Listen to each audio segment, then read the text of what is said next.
South Africa take on Ireland in a three-match T20 series that starts tomorrow, of course, and it's very interesting coming out of ODI draw. Obviously, the first ODI was a washout, and the second one, South Africa looked very terrible, and we lost to Ireland. And in the third and final ODI, South Africa came out a lot more confident and looked a lot better.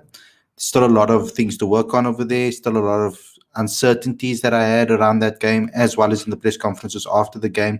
Still feeling a little bit uncertain, but the T20s is what we are working towards. This is the one that we should be really focused on, and this is the games that mean a lot to South Africa. So going forward into the T20 World Cup, I think every single game is important now leading up to that, gaining momentum, getting guys on form, and those things are going to be so key. Fielding, batting, bowling needs to be on key, and it has to be the best that they can perform in this particular times, because there has been some talk about bubble fatigue and changing and things like that Bouch has been speaking about, which we all have our own views on and our own opinions on, of course.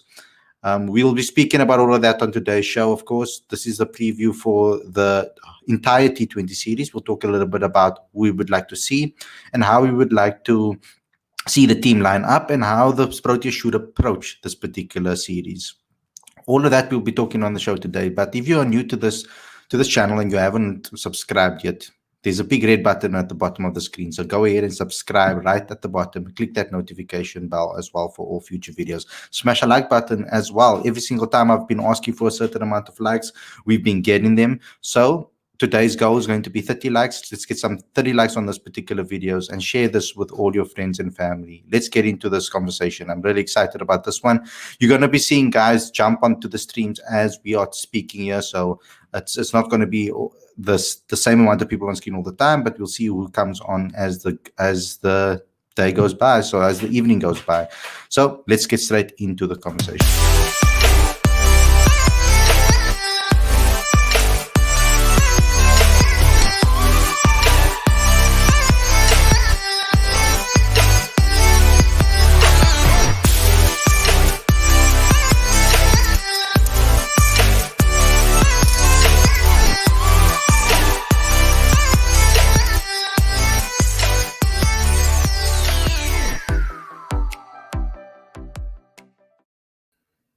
Hey guys, welcome to Cricket Fanatics Magazine. This is your preview show. I'm your host, Khalid Mohideen. This is the show where we talk about everything that has to do with South Africa and Ireland. It's now the T20 series. There was a little mix-up about when the games will be and when the first game was be. First, initially, there was, I don't know where it came from. The date was initially 20 July, but it's different right now.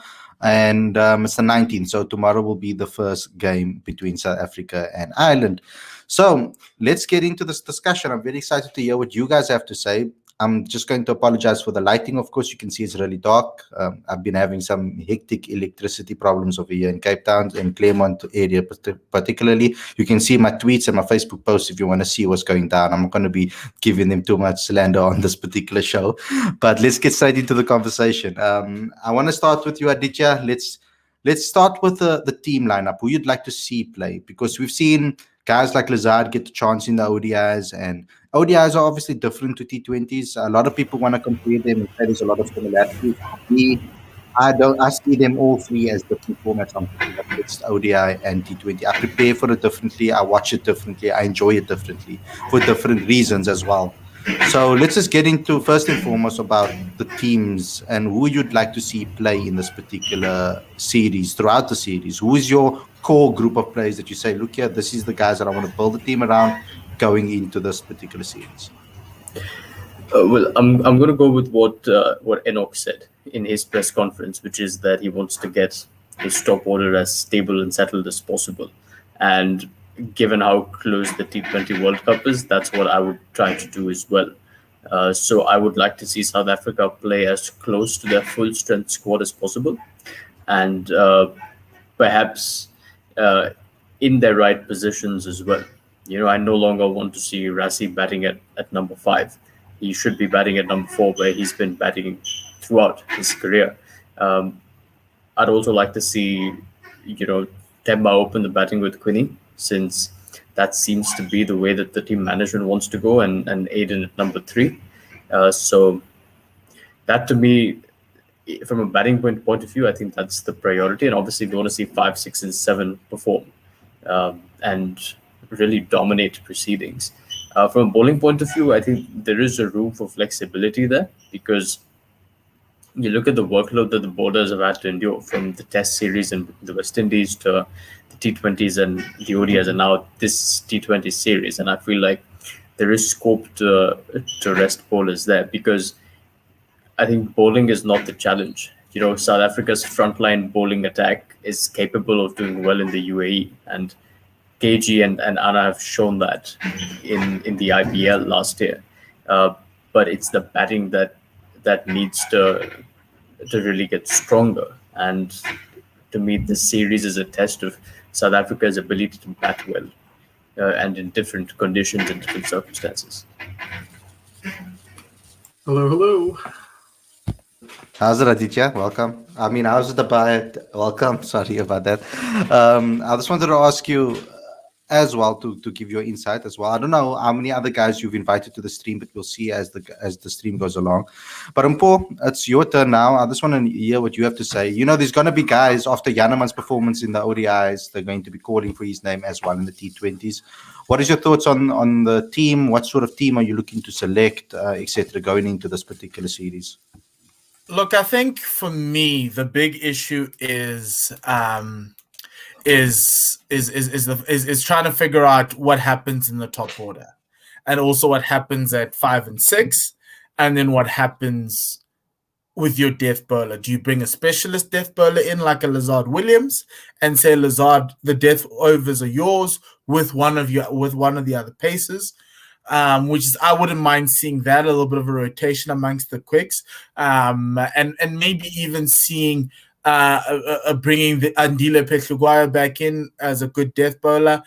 Just trying to see what type of variety that they bring. Up front, yes, I think at the top of the order you kind of need Temba to open with Quinny, because that's the plan now. When we left the West Indies, they said that was the plan, so that has to happen, with Aiden at 3, Rassie at 4, and Rassie, as Dicha says, Rassie must stay at 4. At 5, David Miller, fine, you can have him there. At 6, this is where it's going to be quite interesting. Obviously, George Linder will bat. He might bat at 6, he might bat at 7, maybe try Vian Mulder in there to see what else he can give you as a power hitter, if he can do that. But you don't have that many T20s yet, so you need to know where the placeholders are on your side.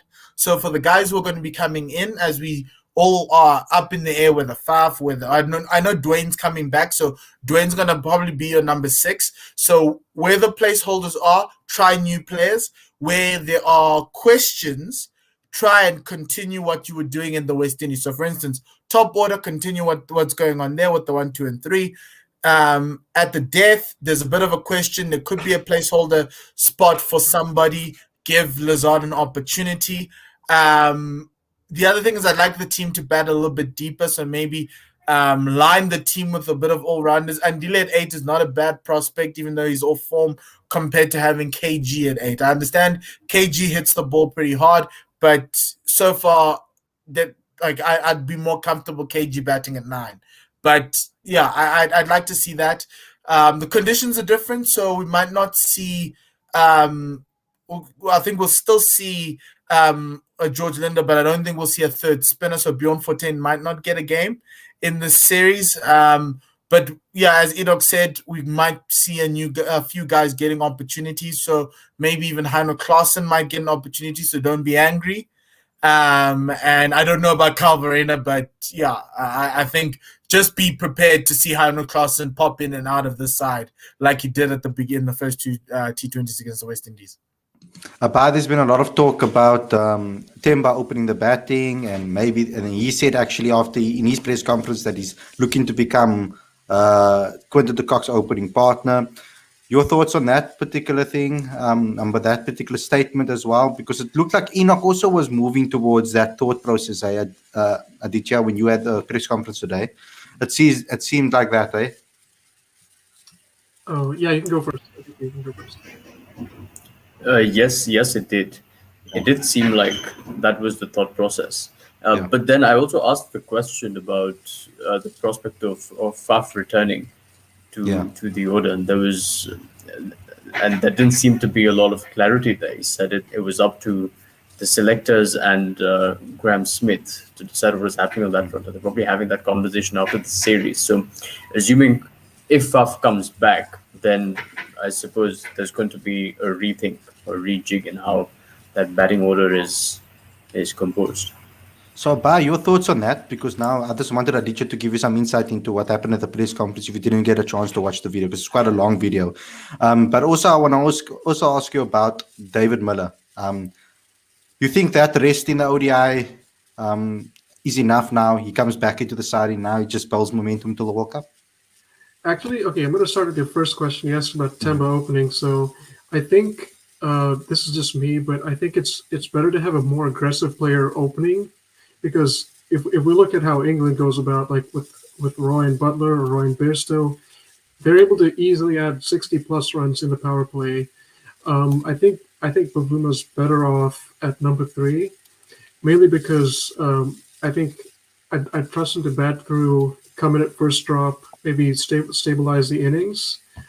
And I think I've alluded to this before. Play the more, should I say, Kane Williamson type of role. Now, if we look at David Miller, I think he has to play the T20s, because even though he's in terrible form at the moment, you have to back all your experienced players, because especially in this series, I know it's against Ireland, but we had to play to win every single game, because every single victory is a confidence builder in itself. Mm-hmm. That's very true. And you see, and I see what you say over there at the bottom of your screen, your name tag over there. Of course, what you're saying over there is very true. But also, the approach and the way we approach these games is so important for me. I want to see a certain attitude. Aditya, you told me early on, you sent me a text and told me about Sri Lanka versus India and the dot ball counter that's on the screen. So just tell me a little bit about that. It shows the importance of reducing the amount of dot balls. Like, you've been speaking about that a lot over the last couple of series. So your thoughts on the approach, because did you get anything different from Enoch when it comes to approach? Did you hear a certain style from his side when you listened to his press conference? Well, I certainly didn't hear the word smart and aggressive. So, he didn't give too much of an insight into how he wanted the team to play. But I'll tell you what, if you guys have watched the India versus Sri Lanka game right now, India have literally galloped to a 262-run target. You know, they were batting at like 10 runs and over for the first 12 overs. So it was a proper hammering, and it looked quite effortless. But for South Africa, what I personally would like to see is a clinical approach. You know, that's something that I haven't seen with South Africa over a period of time. You know, where you almost, if assuming the batting second tomorrow and Ireland makes 160, I'd like to see South Africa literally dominate that chase. You know, there should be that inevitability that South Africa is going to win this game no matter what. I think that's been missing, and that's what I'd like to see, because that will really help their confidence going forward. Do you agree, Paul?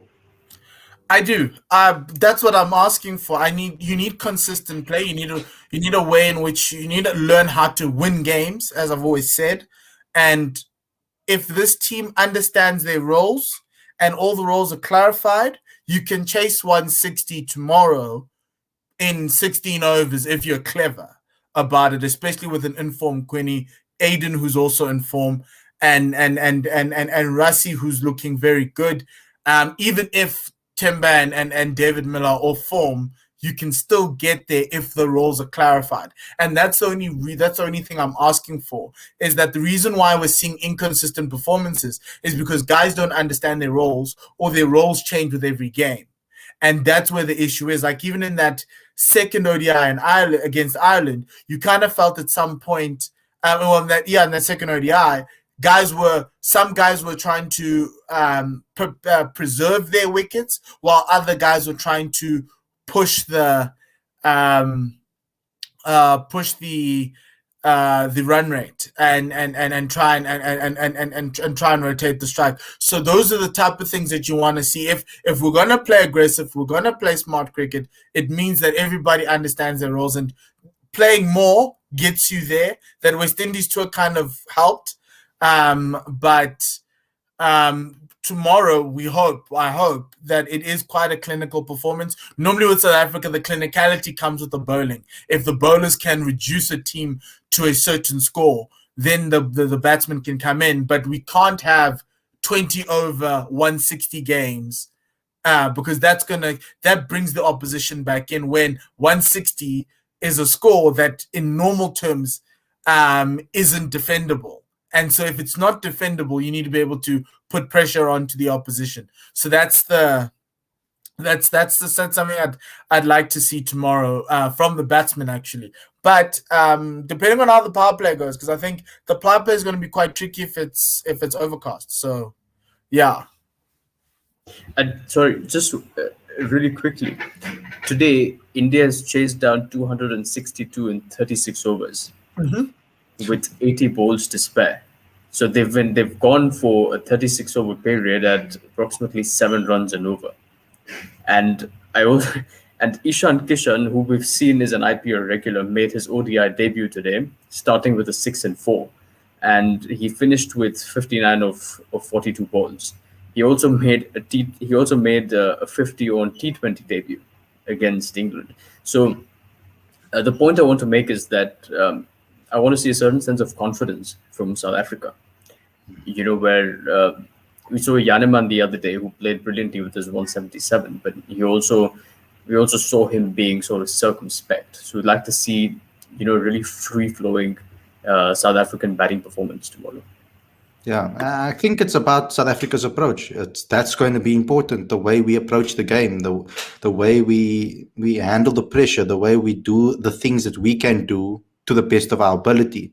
I think that's the way what they need to focus on, because ultimately worrying too much about the opposition is not necessarily going to. I don't think that's necessarily going to be the right way to do it, because I think that if South Africa plays to their strengths and they focus on their game and what they are doing, then it doesn't matter who you're facing necessarily, because ultimately you can just tweak one or two things then after you've done some research on the opposition team, especially when it comes to the World Cup. But if they can do the basics right, for example, I want to see clinical fielding, for example, energy in the field, not a lot of mistakes, no drop catches. You want to see people in their roles playing the way their roles, or I actually don't want to see the way they play according to what their roles are. I want to see them play according to what their game plan is, because I believe that guys like Quinton de Kock and whoever's going to open with Quinny, Temba and Rassie, I feel that those guys, even David Miller, if they play their natural games, they'll be okay. And that's the ultimate thing. I feel like there's too much in their head from people around, or the coaching staff putting in their head that they need to be a certain way, where I think being themselves is what would be the right method to go forward. I disagree slightly, because it is international sport, and in any sport, there's a coach, and you have to play the way the coach wants you to play. If it's against who you are, then there's another discussion that needs to happen. Because the problem is that we've seen guys being told to play their natural game, and South Africa somehow find a way to just not only get like 150, whatever it is. My thing is, but I don't think they've been given that instruction. That's my point. Those guys are naturally, like for example, Quinton. He's the only one that I can say in this particular team that is 100% playing his natural game. I think that Rassie's been given. So Rassie's been told that he should stay at the crease and then attack in the last. And yes, he is a type of player that does that. But I feel that if you just give it, Rassie can also play an attacking brand of cricket when he thinks that it's the right time. But if he's scared to try and be expressive because he's been told this is your role and you need to bat until the end, until the last 15, he's going to become tentative, and that's when you see stupid shots being played, because they're trying to force it, not playing the situation. That's my But that's concern. also That's my but concern. that's Because the also the smart side of personnel the that they aggressive, have. but the That's smart also the side of the personnel they aggressive is have. also about the smart side of the aggressive is to read the situation, not just to stick to a game plan just because the coach told you to do so. That's my. Yes. And I get your point, and that's what you want. You want guys to read the game plan and for the game plan to adjust. But the issue with South Africa is if you play 6-5, 6 batsmen, 5 bowlers, you put so much pressure on that top 5 to fire that it becomes a self-fulfilling prophecy because guys either stay in for too long or throw their wicket trying to accelerate at the wrong time. And my issue is that if you want to play whatever game plan you want to play and give them the roles, they need to have the fear of not losing their wicket. I don't mind you losing a wicket if you're playing your natural game and you're trying to advance the cause of the team. But if the cause of the team is, I need you to stay in, and I need you because we don't have anybody after 7 or at 7 downwards, then it's a big difference because then you get guys like Rassi like taking such a long time to score runs and only trying to explode at the end when it doesn't work, or guys trying to, like when Reza said, no, the game plan is for us to have one of the top 5 batting in over 15. I don't think that should be the game plan. I think the game plan should be you should try and get yourself in. Once you're in, try accelerate the run rate as much as possible and try and push the runs as because like for instance, I think the West Indies the other night, West Indies were at 160 after over 15. Yes, the final 5 overs was a chaos, but they still managed to get to 200. All right, they lost a lot of wickets in the end, but their top 5 got them 160 runs in 15 overs. I want that. I'd rather than say we've gotten to 160. That's our target. Next thing is bonus. Mahendra Singh Dhoni does this for Chennai. At the start of every game with the 2 openers, which is why I think 5 opens for Chennai, is that the 2 openers decide what the target is. They relay it back to the team, and then they try get to that target as quickly as possible. I'd rather you do that than try and hold, and try and fire at the back end. I'd rather you get to whatever target it is at over 17, and then from 17 onwards, it's bonus time. Do whatever you want to do. I don't care. But we need to get out the mentality of we need to preserve wickets. If we get bowled out for 100, fine. We get bowled out for 100. We'll come back and we'll shout and whatever it is. That's okay. But at least if you guys are trying to do something, don't try and be like, no, let's hold on, because that leads to dot balls. And Aditya is going to come back and tell you your dot ball percentage is off. Yeah, and Aditya, look here, because I mean, ultimately, if everybody in the top 6 scores 30, you get 180. Simple. If they go out with the mindset of getting a quick 30 and going out there and getting a standard 30, it doesn't even have to be a quick 30. It can just be a decent 30. If everybody has the mentality to at least get to that first and foremost, and then push on, you can go on to scores of 200 and more than that. But if the top 6, this goes out with that. But now my point is everybody's thinking, oh, sure, but I need to keep on to my wicket. I need to hold on to my wicket. Oh, wait, this pitch is for this particular type of bowlers. We need to be a little bit more tentative and sit back. That's when things start going in your mind. Instead of just thinking, where's the best option for me to score at this particular moment? Let me go for the amount of runs that I need to get. I mean, 30 is not a lot to ask from each person in the top 6, is it? To simplify that even further, when Faf was captain, and when he's been captain of franchise teams as well, his message has generally been that one guy in the top 4 needs to score 70 plus and hang on there for as long as possible, and then the rest can bat around that and score quick 30s, as you say. Yeah. So that I think that offers clarity to players, and it makes complete sense, because normally when you have that sort of structure in an innings, you tend to win games of cricket. And since Bo talked about dot balls again, it's such an important part of white ball cricket, because what's happening, certainly with this South African team, is that they're being one-dimensional in a lot of ways, where you soak up dot balls, and then you obviously need to look for your release shot. and your release shot is most likely going to be a high risk shot, which is always like a 50-50 sort of chance, and you get dismissed. So you've taken up a bunch of dot balls, and then going for a high risk shot, you've gotten dismissed. So that doesn't serve anyone. And that to me is where South Africa really need to get better, because if we go back to previous teams, you look at Faf's dot ball percentage, it's bare minimum. He doesn't soak up too many dot balls at all. Same with Virat Kohli. I think that's an essential part of the game plan of virtually every top T20 player in the world. So, yeah, very important, I guess. Oh, sorry, Abhay, can I just say one more thing? Go ahead. Before you say that, because I think the mentality, because if Riza's mentality is flip, I need to stay here until the end, and that's the mindset you're going in.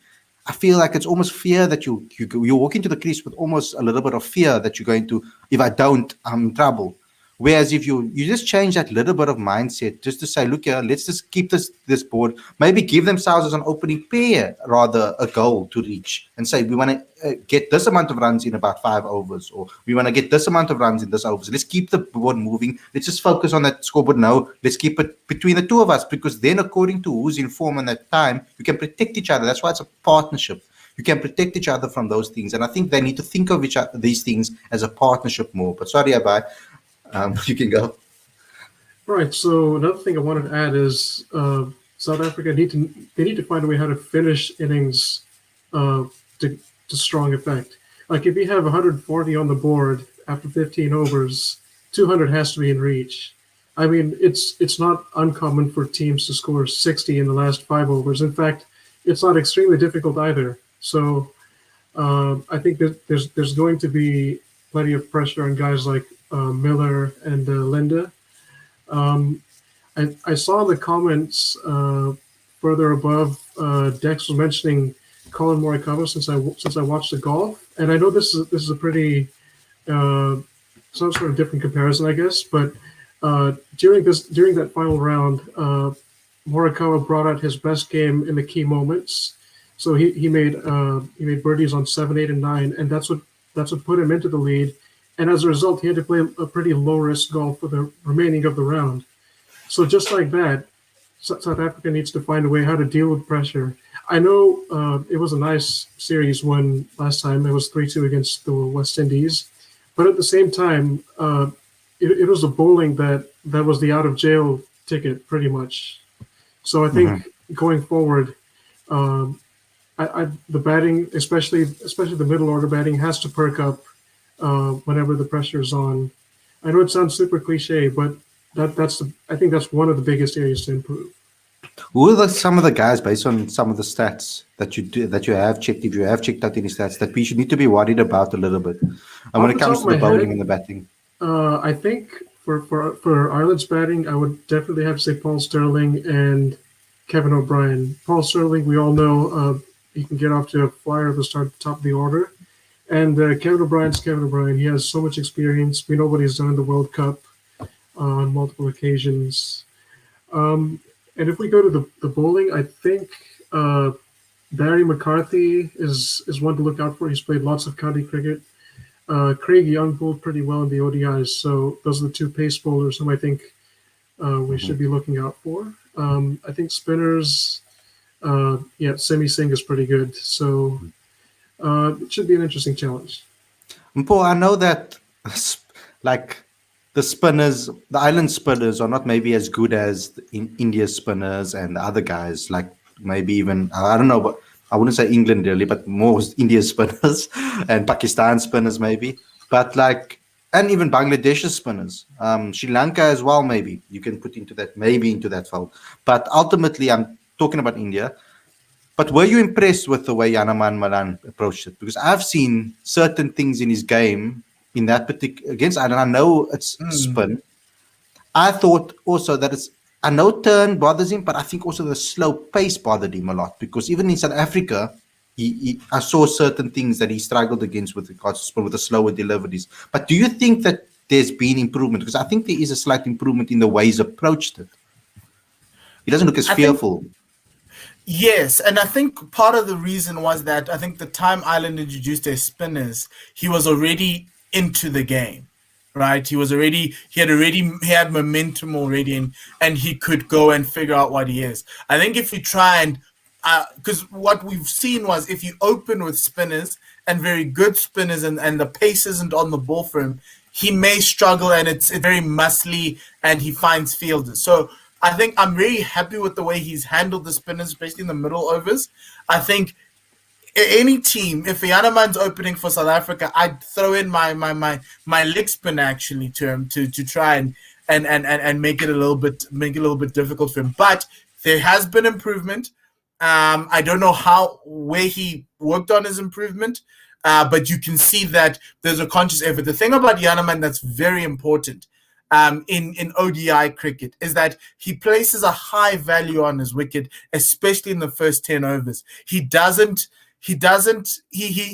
a great boundary hitter. He's a power hitter, great, but he's more of the anchor role when he's playing with Quinny. He was looking for more singles. He was trying to get himself in, and that is what you want. That is what you want to value in ODI cricket. Someone who's not going to be a quick in and out because you've got 300 balls to navigate through. So I was really impressed by that. I think from a T20 perspective, I think yes, they know his weaknesses with spin up front and in the power play. But I still do think you should, if there is an opportunity, give him a run and see. I know, but look, Simi Singh's not a bad bowler. So too is George Dockrell. They're no scrubs. You know, it's not like it's top quality, but it's also not like bottom of the barrel. So you do get a good test. It's just that Ireland don't do that at the top of the innings. Mm-hmm. Now, Ditya, very important question. I think this is going to probably be the last question before you guys can give your final thoughts. We're probably also going to have to answer Werner's super chat after that. But first and foremost, I want to know Temba's role, because there is a lot of pressure on Temba Bavuma at the moment to perform. What do you think his approach should be in this particular series? Because there's going to be a lot of eyes on him. And I mean, people are asking in the comment section, even, can't he be dropped for this T20 series, the captain? But I want you to answer it. What's your thoughts on all the scrutiny he's getting? And what do you think that his approach should be with all this negativity around? Well, unfortunately, because of the run of form that he's had, it is going to invite scrutiny.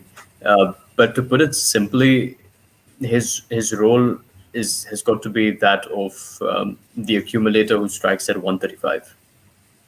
Simple as that. If South Africa are to make a sizable impact in this series with the bat, then that's what Temba's got to do, essentially, to put it very simply. And whether that's low risk cricket, whether that's high risk cricket, whether that's dependent on excellent running between the wickets, whether he can find the gaps really well, or whatever it is, he's got to be the accumulator who strikes at least 135. Yeah, I think about Bavuma, since hard hitting isn't quite his forte, if he's going to score quickly, I think the best way he's going to have to do it is manipulate the field, find the gaps, get his boundaries. And if he has trouble doing that, it's probably best if he just feeds the strike back to Quinton. But remember, I think during the West Indies series, there were 2 occasions when he got out playing a pretty irresponsible shot. So I think in the 3rd game he tried to go for a leg side slog, that went straight up in the air, easy catch. And then I believe it was the 4th game, he tried to scoop over short front leg, completely missed it, got hit on the pads, trapped LBW. Just want to say that there isn't quite any need for that shot so early in the innings. I think the better way to approach this for him is he should be more like the glue of the innings, and the guys around him can take the risks if absolutely necessary. I think if you guys watch that CSA T20 tournament, you can see that Temba's not just an accumulator of runs. The man can hit, can find boundaries. He can play. He strikes at 143 as an opener for the Proteas.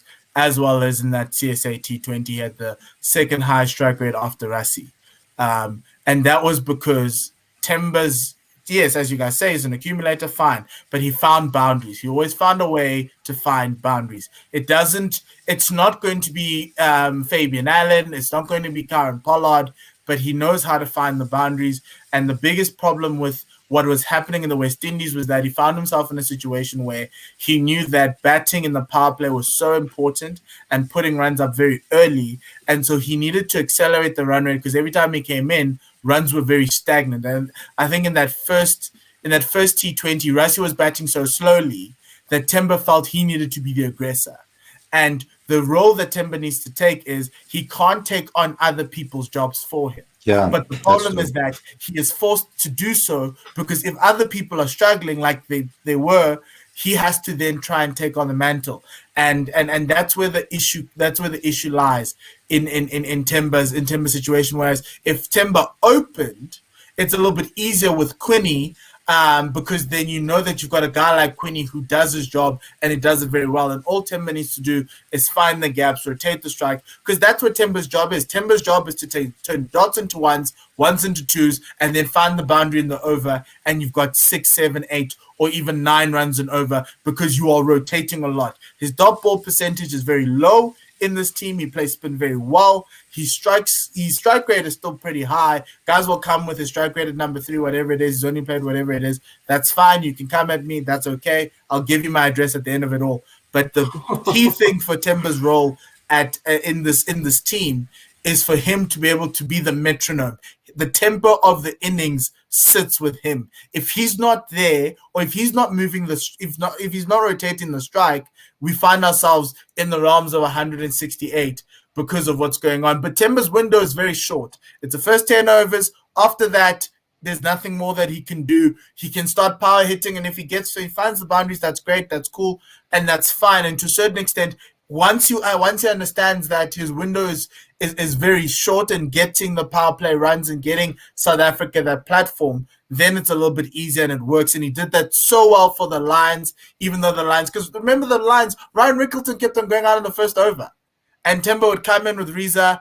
Actually, that time Rassie batted at 3. Rassie came in. He did his thing. Riza goes out. Temba came in at 4. And they worked together, these two. So for me, that's where the partnership comes in. South Africa needs to be quite flexible with that. But if they want Temba to open, let him open. And let him do his job. Let him rotate the strike. Those little scoops of his, that's what he does. South Africa scored 200 twice against England with Temba opening in that thing. I think he got 240s in those games. He set the platform with Quinny, and then South Africa managed to get to 200. We didn't win those games, but that was a bowling thing rather than a batting thing. So he can do it. He's done it before. He doesn't care about your criticism. You can tag him on Twitter, wherever it is. He does not care. He's the captain of South Africa. He will play at 3. Even in ODIs, if you want him dropped, that's fine. He'll continue to play. So everyone needs to just get used to Temba being in the side and doing his job well. Even if he's off form, he's not going to get dropped. Interesting points over there from Mpo. Let's just go to the super chat from Werner. It's not a question, it's just a statement. So thank you for the super chat, Werner. What we need is fearlessness. Our batsmen can't go to the middle afraid of going out. The problem is that when our middle order comes in with 5 overs left, they take 3 overs before they try to launch. And my thing is about the last couple of overs and the importance of that. I see that the senior batsmen rotate the strike, whoever's in, with the tail enders at the other end. That must stop. the senior batsman must face the most amount of balls if that is the situation. Let's just get into the end of the show. I just want you guys to give your final thoughts and just your prediction. What is it? Is it going to be a 3-0 South Africa, a 2-1? What do you think is going to happen? Is it going to be a rain-out game? I don't know. Let's start with a bye, then go and pull, and then we end off with that detail.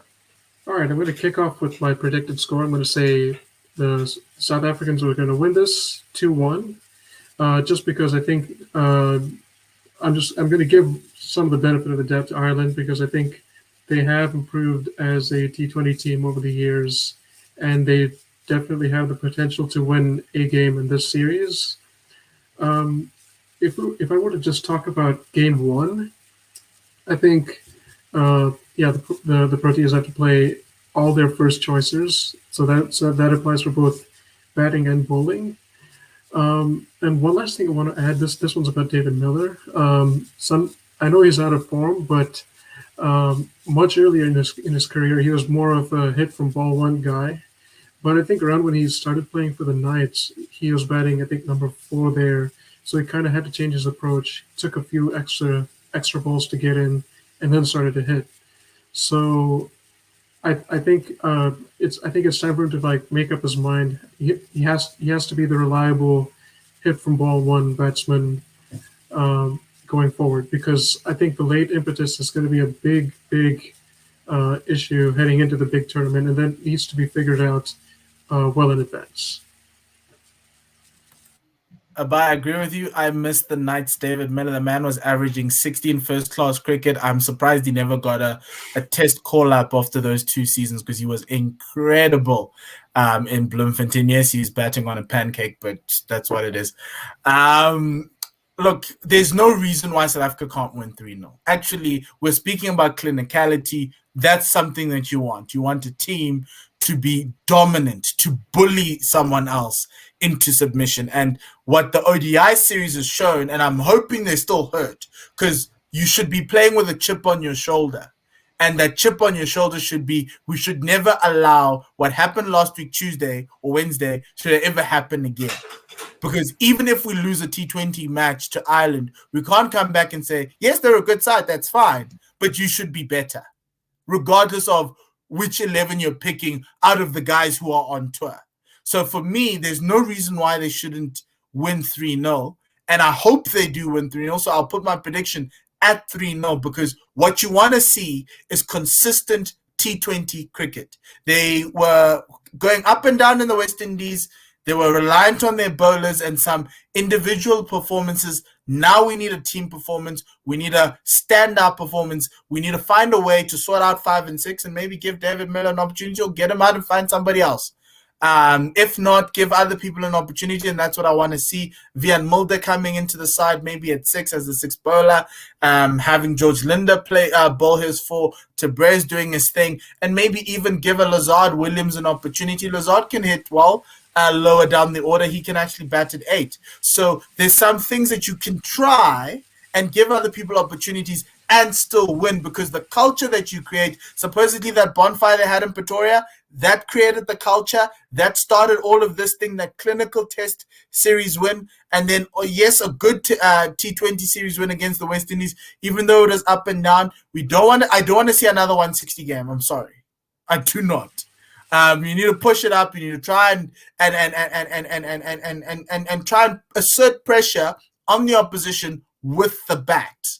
That should be the key to this tour, and not necessarily just relying on you. But your bowlers are world class. That they can get you out of any situation if you want to. But it's time for the guys to push through. I agree completely with the flow. The mentality going into the series simply has to be that South Africa will win this 3-0.